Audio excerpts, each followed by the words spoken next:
Welcome to all to our YouTube academy channel. ठीक है, हम लोग अभी फिलहाल जितने भी अपने 3 बैचेस हुए हैं, 3 मतलब एक तरीके से क्लासेस हुई हैं, उन 3 क्लासेस के अंदर हम लोगों ने पीवाईक्यूज वगैरह किए हैं और वो क्वेश्चंस वगैरह किए हैं जो आपके आने वाले जो एग्जाम्स है, एनवीएस है, आरएमएस है और सैनिक स्कूल का जो एंट्रेंस एग्जाम होना है, उनके अंदर वो तीनों चारों जो है एक तरीके से आपके काम आने वाले हैं। ठीक है, हम लोगों ने पिछली क्लास के अंदर देख लिए थे कि 25 जो है वो क्वेश्चन वगैरह हो गए थे। अभी आगे आने वाले जो 25 क्वेश्चन है साइंटिफिक इंस्ट्रूमेंट और उनकी एप्लीकेशंस, उससे हम लोग उससे रिलेटेड जो है वो क्वेश्चंस करते हैं। ठीक है, आज का जो पहला क्वेश्चन है, जब हम लोग बात करते हैं what instrument is used to capture images of extremely small organisms like cells. अब सीधी सी बात है, आप लोगों को पता है टेलीस्कोप तो टेरेस्ट्रियल बॉडीज जो एक तरीके से अंतरिक्ष के अंदर जो चीजें थी, मून है, स्टार है, उनको अगर देखना हो तो आपके लिए वो क्या हो जाएगा, टेलीस्कोप हो जाएगा। ठीक है, और स्पेक्ट्रोमीटर के अंदर हम लोगों ने बात की थी पिछले लेक्चर के अंदर कि एक लाइट रे होती है और उस वाइट रेस की वजह से जो 7 जो कलर्स निकलेंगे रेनबो वाले, विबग्योर हम लोगों ने बात की थी। ठीक है, वो उसकी वजह से क्या होगा, एक तरीके से 7 कलर्स जो है वो स्पेक्ट्रोमीटर की कौन कौन से कलर की कितनी ज़्यादा इंटेंसिटी होगी, वो स्पेक्ट्रोमीटर था। फिर एक हाइग्रोमीटर की हम लोगों ने बात की थी कि एक तरीके से नमी, मॉइस्चर कितना ज़्यादा है वो हाइग्रोमीटर से नापा जा रहा है। तो हम लोग यहाँ पे बात कर रहे हैं capture images of extremely small organisms. अगर मान लो माइक्रोस्कोप अपने पास है तो माइक्रोस्कोप के नीचे अगर आप लोग हाथ भी लगाओगे तो आप लोगों को हाथ के अंदर अभी तो कुछ भी नहीं दिखाई दे रहा है, लेकिन अगर आप लोग उस हाथ को माइक्रोस्कोप के अंडर में लेके जाओगे तो बैक्टीरियाज वगैरह हैं, जितने भी एक तरह छोटे छोटे इलेक्ट्रॉन माइक्रोस्कोप अलग आता है, कंपाउंड माइक्रोस्कोप अलग आता है, सिंपल माइक्रोस्कोप अलग आता है। तो आप माइक्रोस्कोप के अंदर में आपका हाथ रख के देखो, आपको बैक्टीरियाज वगैरह जो है, वायरसेस वगैरह, वो सारी चीज़ें आपको उस हाथ के अंदर देखने को मिलेंगी। सेल्स वगैरह नॉर्मल जो है आपको माइक्रोस्कोप के अंदर ही देखने को मिलेंगे। ठीक है, उसके बाद है which instrument is use to determine the boiling point of a liquid. अब सीधी सी बात है, हम लोगों ने एक पायरोमीटर के बारे में से पहले ही बात की थी। पायरोमीटर है, बैरोमीटर है और एक तरीके से प्रेशर कुकर गेज। ठीक है, अब पायरोमीटर क्या था, पायरोमीटर जो है बहुत ज्यादा हॉट ऑब्जेक्ट्स थे, बहुत ज्यादा हॉट ऑब्जेक्ट्स थे, उनको हम लोग दूर से ही देख रहे थे। ठीक है, बंदूक जैसे वो जो कोरोना के अंदर जो एक तरीके से इंस्ट्रूमेंट इसका यूज कर रहे थे आपका टेम्परेचर नापने के लिए, उसी प्रकार से पायरोमीटर होता है जो बाहर बहुत दूर से ही एक तरीके से उसको नाप सकते हैं हम लोग, वो पायरोमीटर है, टेम्परेचर नाप सकते हैं। अब बैरोमीटर के अंदर प्रेशर नापा जा रहा था। थर्मोमीटर के अंदर क्या है, थर्मोमीटर के अंदर नॉर्मली जो एक तरीके से टेम्परेचर है वो नापा जा सकता है। बॉइलिंग पॉइंट अगर लिक्विड का अगर हमको नापना है तो हम लोग थर्मोमीटर से नाप सकते हैं।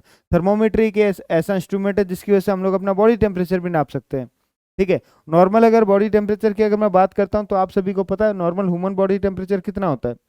नॉर्मल कोई बता दे मुझे, नॉर्मल ह्यूमन बॉडी टेम्परेचर कितना होगा? 37 डिग्री सेल्सियस। और अगर मैं बात करता हूँ, अगर रूम टेम्परेचर की अगर मैं बात करता हूँ तो कितना होगा रूम टेम्परेचर जो होता है? ठीक है, वो होता है 27 डिग्री सेल्सियस। तो आप लोगों को ये दोनों की दोनों चीज़ें जो हैं ये नापने को मिल भी सकती हैं थर्मोमीटर से। ठीक है, इसके बाद हम लोग नेक्स्ट टॉपिक की बात करते हैं, device use to measure the mass of small objects in lab. ठीक है, आप लोगों ने एक इस तरीके का एक है ना, इस तरीके की एक स्प्रिंग देखा होगा। इस स्प्रिंग के ऊपर छोटा सा अगर क्या कहते हैं हम लोग टुकड़ा लटकाते हैं और ये स्प्रिंग, ठीक है, एक ऑब्जेक्ट के अंदर क्लियर होता है। यहाँ पे मास का एक जो है न्यूमेरिकल्स लिखे होते हैं। ठीक है, ये जो न्यूमेरिकल्स है जितना ज्यादा इसके अंदर वेट होगा, जैसे मान लो 2 किलो है या फिर 2 ग्राम अगर इसका वेट है, मान लेते हैं हम लोग 2 ग्राम अगर वेट है, तो यहाँ पे 2 ग्राम तक ही ये जो स्प्रिंग है इतना ज्यादा क्या होगा, एक्सपेंड होगा। ये वाला जो एक तरीके से ऑब्जेक्ट है आप लोगों को लैब के अंदर देखने को मिलेगा और ये इस ऑब्जेक्ट को हम लोग बोलते हैं स्प्रिंग बैलेंस। ठीक है, बाकी के जो 3 ऑप्शन है आप लोगों ने वो एलिमिनेट कर दिए थे, क्योंकि आपको पता है बैरोमीटर प्रेशर नापने के लिए, स्टॉपवॉच एक तरीके से टाइमिंग नापने के लिए, हाइड्रो का मतलब क्या होगा, पानी, और पानी को एक तरीके से नापने का, पानी का एक तरीके से जो लेवल है उसको नापने के लिए हम लोगों ने हाइड्रोमीटर का इस्तेमाल किया था। Which instrument is use to navigation to find directions. आप लोगों ने बहुत ज़्यादा जो एक तरीके से कुछ की घड़ियों के अंदर, कुछ के फोन्स के अंदर अलग से पहले कंपास आया करता था, या आप लोगों ने गूगल मैप यूज किया होगा। गूगल मैप के अंदर है ना इस तरीके का एक ऐसे ऐसे लगा रहता है और यहाँ पे नॉर्थ लिखा रहता है, साउथ, ठीक है, ईस्ट, वेस्ट, इस प्रकार से। ये जो क्या है, आप जिस भी डायरेक्शन के अंदर जाओगे उसी डायरेक्शन के अंदर आपको मूव करवाने का काम करेगा। तो जो कंपास होता है, कंपास क्या है, एक तरीके से एक ऐसा इंस्ट्रूमेंट है जो कि आपके डायरेक्शंस को नेविगेट करता है कि आपको किस डायरेक्शन के अंदर जाना है। ठीक है, और इसके बाद फिर हम लोग बात करते हैं what is used to measure the chemical concentration by analysing the absorption of light. ये हम लोगों ने स्पेक्ट्रोफोटोमेट्री, ये हम लोगों ने पहले ही पढ़ा था, ठीक है। इसके अंदर क्या था कि एक प्रकार से केमिकल कंसंट्रेशन, मतलब केमिकल कंसंट्रेशन हम लोग मेजर कर रहे हैं, और किससे एनालाइज करेंगे, कितनी ज्यादा लाइट का एब्जॉर्प्शन हुआ है, ठीक है, वो हम लोग किससे मेजर करेंगे, स्पेक्ट्रोफोटोमीटर से एब्जॉर्ब करेंगे। बाकी के तीन आपको पता है, ये तीनों के तीनों जो है आपके अलग अलग चीजें जो है मेजर कर रहे हैं, जैसे बैरोमीटर प्रेशर मेजर कर रहा है, वोल्ट मीटर जो है वोल्टेज मेजर कर रहा है, इस तरीके से। विच instrument measures the refractive index of a liquid, refractive index. अब एक बात देखो, रिफ्रैक्शन होता क्या है, अगर मान लो, ये पानी की सतह है, ठीक है, ऊपर से कोई भी हम लोग लाइट डालते हैं, ठीक है, लाइट रे आ रही है, तो लाइट रे कितना ज्यादा बेंड होती है, कितना ज्यादा बेंड होती है, वो एक तरीके से क्या बनाएगा, रिफ्रैक्टिव इंडेक्स बनाएगा वो, ठीक है। ये जो रिफ्रैक्टिव इंडेक्स है लिक्विड्स के अंदर, ये मेजर किया जाता है आपका बेटा रिफ्रैक्टोमीटर से। किससे मेजर किया जाएगा, रिफ्रैक्टोमीटर से ये एक तरीके से मेजर किया जाएगा। उसका what device is used to detect small amount of charge और स्टैटिक इलेक्ट्रिसिटी।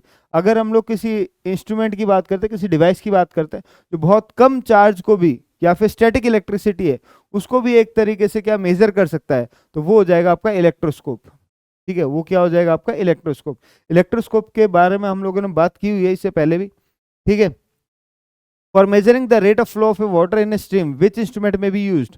अब अगर हम लोग बात करते हैं, नदियों के अंदर एक लहर होती है, लहर को एक तरीके से मेजर क्या है, स्टैटिक फ्लो है वो, उसको मेजर करने के लिए हमारे पास क्या फ्लो मीटर होता है, कि कितनी स्पीड से कितना रेट ऑफ फ्लो है उस वाटर का, उस लहर का कितना बढ़िया फ्लो है, उसको मेजर करने के लिए हमारे पास क्या होगा, हमारे पास होगा फ्लो मीटर होगा, ठीक है। उस फ्लो को मेजर किया जाएगा कि कितनी स्पीड है, कितना खतरनाक हो भी सकता है, नहीं भी हो सकता है, वो हम लोग मेजर करते हैं बेटा फ्लो मीटर से, ठीक है।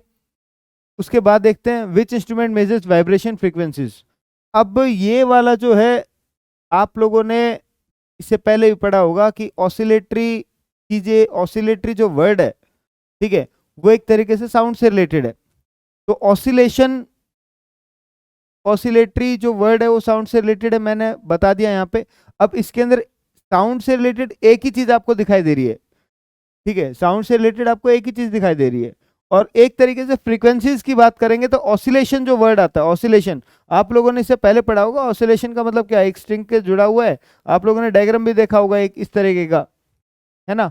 तो उसके अंदर होता क्या है, उसके अंदर एक, ये कितने ज्यादा ऑसिलेशंस कवर किए जाते हैं इसके द्वारा, ठीक है।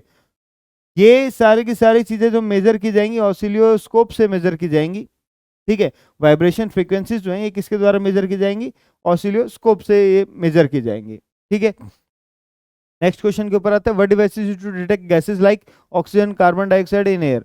अगर मान लो आपके, जैसे अभी दिल्ली के अंदर पोल्यूशन बहुत ज्यादा हो गया था, पोल्यूशन बहुत ज्यादा क्या है ही वहाँ पे, वर्ल्ड के टॉप में आता है भाई, दिल्ली, कानपुर, ये बहुत अच्छी अच्छी जगह हैं जो वर्ल्ड के टॉप पोल्यूटेड सिटीज के अंदर आती है। ये हमारे लिए बहुत अच्छी बात है, कहीं तो आ ही रहे हैं हम लोग, है ना, टॉप के अंदर कहीं पे आ रहे हैं, क्योंकि पोल्यूशन हम लोग कम करना नहीं चाहते हैं।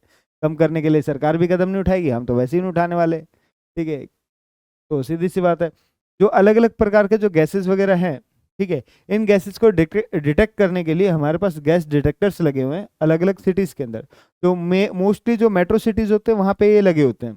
और इनका काम क्या होता है, जितने भी गैसेस है, ऑक्सीजन का कितना कंसेंट्रेशन है, कार्बन डाइऑक्साइड का कितना कंसेंट्रेशन है, अलग अलग प्रकार के जो गैसेस है, इनका कंसेंट्रेशन को मेजर करके ये बताना कि क्या आसपास की जो एयर क्वालिटी है वो हार्मफुल है या नहीं है, ठीक है, हार्मफुल है या नहीं है। आप लोगों ने AQI एक वर्ड पढ़ा होगा, अभी सर्दियों में शुरू हो जाएगा दिवाली के बाद, दिवाली के बाद ये वर्ड बहुत ज्यादा फेमस होता है, air quality index. Air quality index का मतलब क्या होगा, इसके अंदर एक तरीके से हार्मफुल जो गैसेस हैं, जो अपने लिए एक तरीके से बहुत ज्यादा हार्मफुल है, वो किस प्रकार से अपनी एयर के अंदर घुस चुके हैं और अपने को कितना ज्यादा हार्म करेंगे, ये डिटेक्ट किया जाएगा एयर क्वालिटी इंडेक्स से। और एयर क्वालिटी इंडेक्स जो होगी वो किसके किसके ऊपर चलेगी, गैस डिटेक्टर के ऊपर, कि कौन कौन से गैसेस जो हैं वो एक तरीके से पहुंच चुके हैं, ठीक है।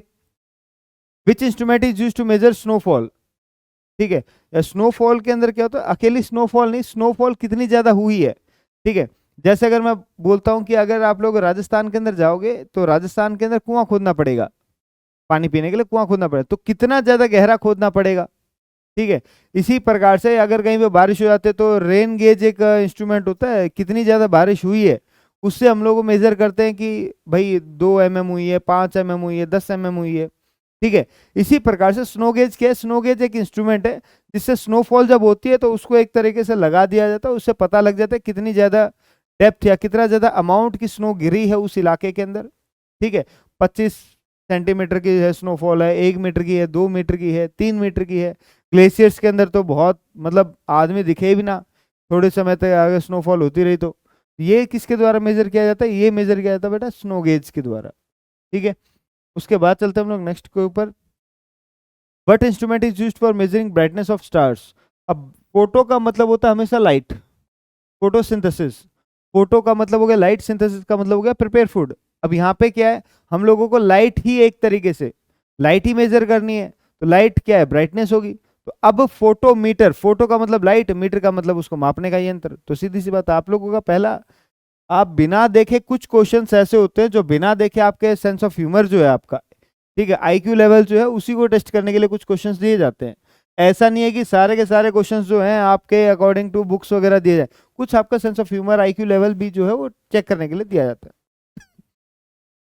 इसके बाद देखते हैं which device helps pilots to understand altitude and pressure changing when flying. अब आप लोगों ने देखा होगा जो कई मूवीज वगैरह आती हैं जिसके अंदर हवाई जहाज वगैरह कोई उड़ा रहा होता है, हवाई जहाज के अंदर एल्टीट्यूड एल्टीट्यूड गिर रहा है, एल्टीट्यूड गिर रहा है, एल्टीट्यूड गिर रहा है। एल्टीट्यूड है क्या चीज, एल्टीट्यूड एक तरीके से क्या है, आप लोग जमीन से कितनी ज्यादा ऊंचाई पे अगर पहुंच रहे हो, कितनी ज्यादा ऊंचाई पे पहुंचे उसके हिसाब से जो प्रेशर है वो इंक्रीज और डिक्रीज होता रहता है। ठीक है। अब सीधी सी बात है, नीचे से ऊपर जाओगे तो प्रेशर एक तरीके से क्या हो जाएगा, इंक्रीज होगा, डिक्रीज होगा। ठीक है। ये जो भी चेंजेस वगैरह आपको देखने को मिलेंगे ये आपके नापे जाते हैं, अल्टीमीटर से एल्टीट्यूड नापा जाएगा, प्रेशर नापा जाएगा बैरोमीटर से। तो आपके यहाँ पे क्वेश्चन पूछा जाएगा एल्टीट्यूड, तो एल्टीट्यूड का अकेला जो है अल्टीमीटर हो गया, एंड प्रेशर पूछा गया तो प्रेशर के लिए बैरोमीटर हो गया। ठीक है। ये जो है ये दोनों चीजें आप लोगों को देखनी पड़ेंगी कि कौन सी चीज किसके लिए रिस्पॉन्सिबल है। ठीक है। उसके बाद what instrument is use to measure the speed of wind. अब स्पीड ऑफ विंड, जब आप लोग लू वगैरह चलेंगे अभी गर्मियों के अंदर तो आप लोग देखो कितनी ज्यादा तेज लू चलती है, जिसकी वजह से आप लोग अलग अलग प्रकार की बीमारियों का सामना करना पड़ेगा। ठीक है। ये जो लू जो होती है, एक तो गर्म हवाएं होती हैं जो एक तरीके से डेजर्ट एरियाज के अंदर जो चलती हैं, कोई ये मत पूछ ले लू क्या होती है। लू गर्म हवाएं हैं, ठीक है, हॉट विंड्स हैं, जो डेजर्ट एरियाज के अंदर या फिर ऐसे इलाकों के अंदर चलती हैं जहाँ पे पूरे तरीके से हम लोग ये कह सकते हैं कि जितना भी एरिया है वो एक तरीके से रेगिस्तानी इलाका होगा, सहारा मरुस्थल हो गया या बाकी के जो एरियाज है वहां पर। ठीक है। तो स्पीड ऑफ विंड अगर नापी जाएगी तो स्पीड ऑफ विंड नापी जाएगी विंड वेन से नापी जाएगी, किसके द्वारा नापी जाएगी, विंड वेन से नापी जाएगी। या फिर इसके लिए हम लोग अलग से अगर एक तरीके इंस्ट्रूमेंट की अगर बात करेंगे तो एनीमोमीटर जो होता है, एनीमोमीटर, एनीमोमीटर एक तरीके से क्या इंस्ट्रूमेंट है जो स्पीड ऑफ विंड, एक तरीके से स्पीड ऑफ विंड डायरेक्शन जो है वो नाप के दे रहा है। आप लोगों ने कई बार एयरपोर्ट्स के ऊपर भी देखा होगा ऐसा गुब्बारा सा ऐसा टंगा रहता है, वो एक तरीके से स्पीड नापने के लिए, वो डायरेक्शन ऑफ विंड नापने के लिए होता है वो। ठीक है। इस तरीके का आप लोगों ने देखा होगा ऑरेंज और वाइट कलर का, वो एक तरीके से फहराता रहता है, फहराता रहता है, कितनी ज्यादा एक तरीके स्पीड से फहरा रहा है, किस डायरेक्शन के अंदर फहरा रहा है, दैट इज एनीमोमीटर। वो स्पीड ऑफ विंड डायरेक्शन जो है वो बताने का कष्ट कर रहा है। आप लोगों ने कई गाड़ियों के अंदर भी देखा होगा एक तरीके से ऐसे वो डायरेक्शंस, वो एक तरीके से घूमता रहता है, वो लोटे की तरह घूमता रहता है वो। ठीक है। ये जो है स्पीड ऑफ विंड बताने के लिए है। ठीक है। स्पेक्ट्रम ऑफ लाइट की हम लोगों ने पिछली बार भी बात की थी। स्पेक्ट्रम ऑफ लाइट के अंदर क्या है, एक तरीके से एक प्रिज्म ले लिया हम लोगों ने, व्हाइट लाइट गुजारी, व्हाइट लाइट से हम लोगों को कितने कलर्स मिले हैं बालकों, कितने कलर्स मिले, 7 कलर्स मिले थे। सबसे पहला कौन सा था, VI B G Y O, और लास्ट में क्या मिला था हमको, R। ठीक है। विबग्योर, ये विबग्योर क्या है, 7 कलर्स हैं जो एक तरीके से आप लोग इंद्रधनुष के अंदर भी देखते हो, रेनबो जिसको हिंदी में अंग्रेजी में बोलते हैं। ठीक है। ये जो आप लोगों को 7 कलर्स दिखाई दे रहे हैं, ये 7 के 7 कलर्स आपको कहाँ पे दिखाई देंगे, जब भी कोई भी लाइट जब किसी भी प्रिज्म से गुजरेगी तो आप लोग वहाँ पे लाइट की इंटेंसिटी या फिर कौन सी लाइट रेज जो है उसकी कितनी इंटेंसिटी होगी वो नाप सकते हैं। तो स्पेक्ट्रोस्कोप क्या है, स्पेक्ट्रोस्कोप एक तरीके से स्पेक्ट्रम ऑफ लाइट को या फिर सन की जो रेज वगैरह आ रही हैं उसकी, उससे कितने ज़्यादा स्पेक्ट्रम ऑफ लाइट बन रहे हैं, कितने ज़्यादा एक तरीके से ये पार्ट्स वगैरह बन रहे हैं इसके, इसको नापने के लिए हमारे पास स्पेक्ट्रोस्कोप होता है। ठीक है। To measure internal resistance of a cell one might use a. अब अगर हम लोगों को किसी भी सेल के अंदर का रेजिस्टेंस का पता लगाना हो सेल के अंदर का रेजिस्टेंस का पता लगाना हो तो हम लोग उसके लिए यूज करेंगे पोटेंशियोमीटर। ठीक है, किसका इस्तेमाल करेंगे हम लोग वहां पे? हम लोग वहां पे यूज करेंगे पोटेंशियोमीटर। ठीक है, ये तीन आप लोगों को पता है कि क्यों नेग्लेक्ट किए गए हैं। ठीक है, पोटेंशियल डिफरेंस की बात नहीं हो रही है पोटेंशियोमीटर में, इंटरनल रेजिस्टेंस की बात हो रही है। इंटरनल रेजिस्टेंस अगर सेल का है तो उसको मेजर करने के लिए पोटेंशियोमीटर होगा अपने पास। ठीक है, which instrument is use to measure loudness of a sound?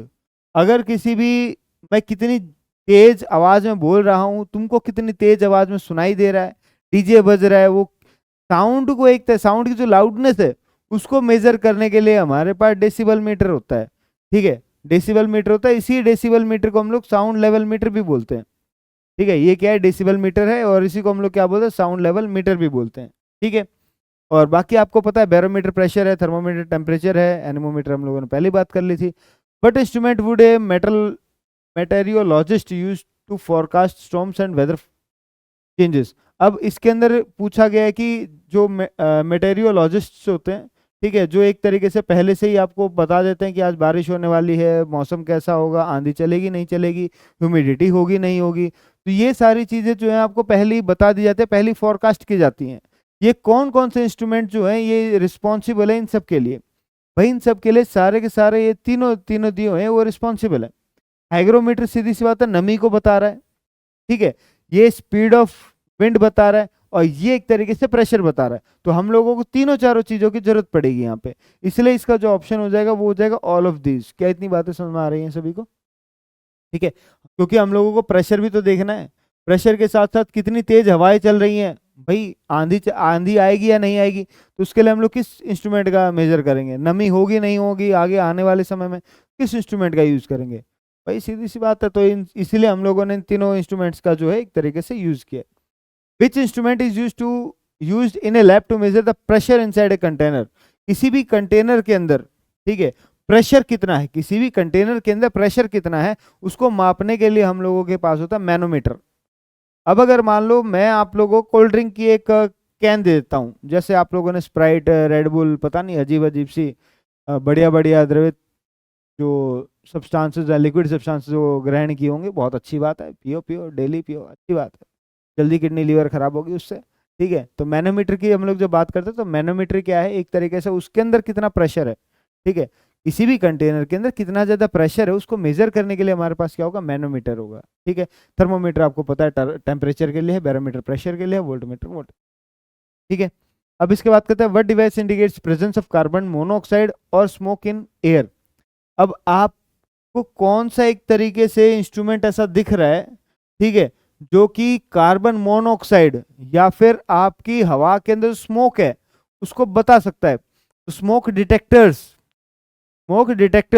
कई बड़े बड़े जो होटल्स होते हैं, ताज होटल हो गया, हयात होटल हो गया, वहां पे अगर आप लोग सिगरेट, धुआं, बीड़ी, कुछ भी, अगरबत्ती भी अगर जला लोगे ना, तो उसके वहां पे क्या लगे? स्मोक डिटेक्टर्स लगे होते हैं। थोड़ा सा भी स्मोक आती है वो क्या हो गया? अचानक से पानी फेंकने लग जाएंगे। आप लोग कई मूवीज के अंदर भी देखा होगा, मूवीज के अंदर क्या होता है? थोड़ा सा भी धुआं होती है वो क्या, अलार्म बजने लग जाती है। अलार्म बजने की वजह से वहां पे आसपास जितने फवारे लगे हुए हैं रूम के अंदर, सारे के सारे ऑन हो जाता है, पूरा पानी पानी हो जाता है वो। ठीक है, ये किसकी वजह से होता है? ये स्मोक डिटेक्टर्स की वजह से होता है, क्योंकि स्मोक डिटेक्ट करते हैं, ये कार्बन मोनोऑक्साइड को डिटेक्ट करेंगे आपकी एयर के अंदर, और उसी के हिसाब से एक्टिवेट हो जाते हैं ये। ठीक है, अब अगर हम लोग बात करते हैं इसके बाद विच instrument measures the strength of magnetic field? अगर हम लोग बात करते हैं स्ट्रेंथ की बात करें, किसकी स्ट्रेंथ? मैग्नेटिक फील्ड की स्ट्रेंथ की अगर बात करेंगे तो उसके लिए हमारे पास एक मीटर होगा, उसको बोलते हैं मैग्नेटोमीटर। उसके लिए कौन सा इंस्ट्रूमेंट होगा? मैग्नेटोमीटर होगा, एक इंस्ट्रूमेंट होगा जो हमारे स्ट्रेंथ ऑफ मैग्नेटिक फील्ड को मेजर करके देगा। ठीक है, और उसके बाद फिर हम लोग बात करते हैं to measure very low temperature near absolute zero which instrument is used?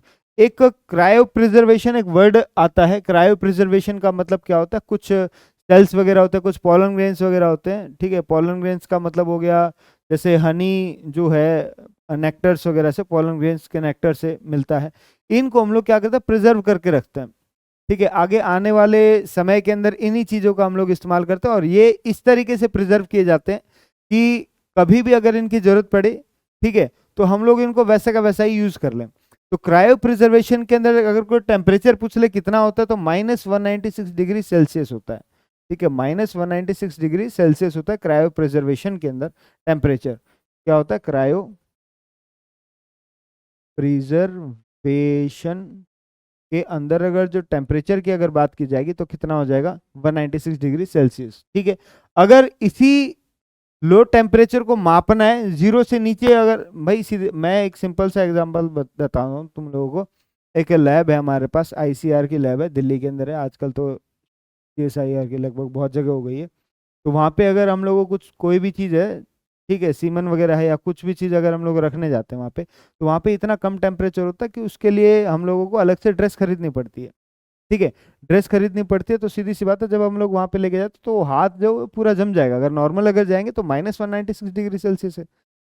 जब -40-50 होता है, जो सियाचिन ग्लेशियर के अंदर जो ड्यूटी दे रहे हैं उन्हीं के लिए बहुत ज़्यादा हो जाता है। तो सीधी सी बात है, -196 डिग्री सेल्सियस अगर हम लोगों ने हाथ भी उसके अंदर घुसा दिया ना, उस एरिया के अंदर, हाथ वहीं की वहीं जम जाएगा और आपको पता भी नहीं लगेगा जम चुका है वो हाथ, क्योंकि मूवमेंट्स तो होंगे नहीं, वो तो पूरा जम गया उसी टाइम पे। दूसरा हाथ बेचारा काम कर रहा है क्योंकि सिर्फ हाथ हाथ डाला था ना। ठीक है। अगर बाहर से कोई हथौड़ा मार दे तो सीधी सी बात है ये टूट के नीचे गिर जाएगा, फिर पता भी नहीं लगेगा आपको। ठीक है। ये जो है ये है क्रायो प्रिजर्वेशन। इस इतने ज्यादा कम टेम्परेचर के अंदर, इतने कम टेम्परेचर के अंदर रखी जाती हैं चीजें ताकि उनको आने वाले कभी किसी न किसी समय के अंदर हम लोग उसको यूज कर सकें। ठीक है। और इसको नापने के लिए कौन सा मीटर यूज होता है? क्रायोमीटर जो होगा इसको नापने के लिए यूज होगा। ठीक है। इसके बाद बात करते हैं which instrument measures rotation orientation important in aviations. ठीक है। अब सीधी सी बात है, इसके अंदर तो कुछ क्वेश्चन है ये, हालांकि बहुत पुराना क्वेश्चन है। ठीक है। बहुत पुराना क्वेश्चन है। अब इसके अंदर पहले ही इन्होंने दे दिया कि अगर किसी चीज के हम लोग रोटेशन की बात करते हैं, ओरिएंटेशन की बात करते हैं, रोटेशन की बात करें या फिर ओरिएंटेशन की बात कर रहे हैं। ठीक है।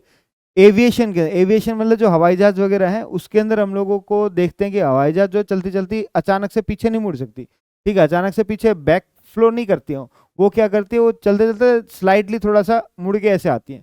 तो जो रोटेशन है, ओरिएंटेशन है, ठीक है, ये एविएशन के बहुत ज्यादा इंपॉर्टेंट है। कितना ज्यादा इंपॉर्टेंट है, इसको मेजर कैसे करेंगे, इस ओरिएंटेशन और रोटेशन को मेजर कैसे करेंगे?